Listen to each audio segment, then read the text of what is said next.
தமிழக வெற்றி கழகத்தின் சொந்தங்களுக்கு சோலையின் பணிவான வணக்கம். எப்பயுமே இப்படி தான் நம்ம சேனலில் ஆரம்பிப்போம்.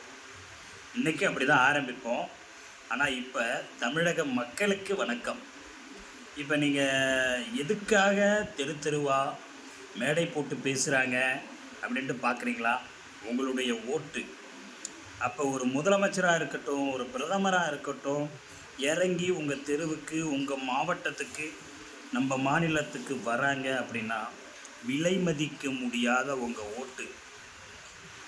இத்தனை வருஷமாக நம்ம எப்படி போட்டிருக்கோம், என்ன பண்ணியிருக்கோம், இருந்த கட்சிக்காரவங்க என்ன பண்ணியிருக்காங்க அப்படின்ட்டு தெரியும். ஆனால் எனக்குள்ள ஒரு ஆதங்கம், மிகப்பெரிய ஆதங்கம் என்னென்னா, வாக்கு கேட்க வரவங்க யாருமே நான் இதை பண்ணிட்டேன், இந்த வாக்குறுதியை கொடுத்த நிறைவேற்றிட்டேன், மக்களுக்கு இதை செய்கிறேன்னு சொன்ன செஞ்சிட்டேன், மக்களை நம்மளே நல்லபடியாக பார்த்துக்குவேன் அப்படின்னு யாருமே சொல்ல. திருப்பியும் நான் அதை பண்ணுறேன், இதை பண்ணுறேன் அப்படின்னு பொய்யான வாக்குறுதிகளை கொடுத்து தான் உங்கள்கிட்ட ஓட்டு கேட்குறாங்க. ஆனால் நம்மளுடைய தமிழக வெற்றி கழகத்தின் தலைவர் தளபதி விஜய் அவர்கள் ஒரு வாய்ப்பு கொடுங்க, உங்களை நல்லா பார்த்துக்கிறதுக்கு எனக்கு ஒரு வாய்ப்பு கொடுங்க, சிறந்த ஆட்சி, பெண்களுக்கு பாதுகாப்பான ஒரு ஆட்சி, இவை அனைத்தையும் சாத்தியமாக்கி காட்டுகிறேன்.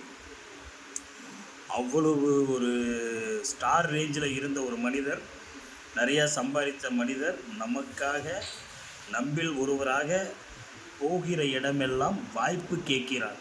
அந்த வாய்ப்பு தான் தமிழகத்தின் வெற்றி. தமிழக மக்களுக்கு மிகவும் பணிவான வேண்டுகோள், காசுக்காக ஓட்டு போடாதீங்க. ஓட்டுங்கிறது உங்களுடைய உரிமை. அதனால் சிந்தித்து வாக்களியுங்கள்.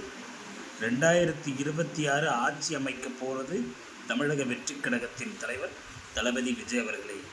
நன்றி மக்களே, நல்லதே நடக்கும்.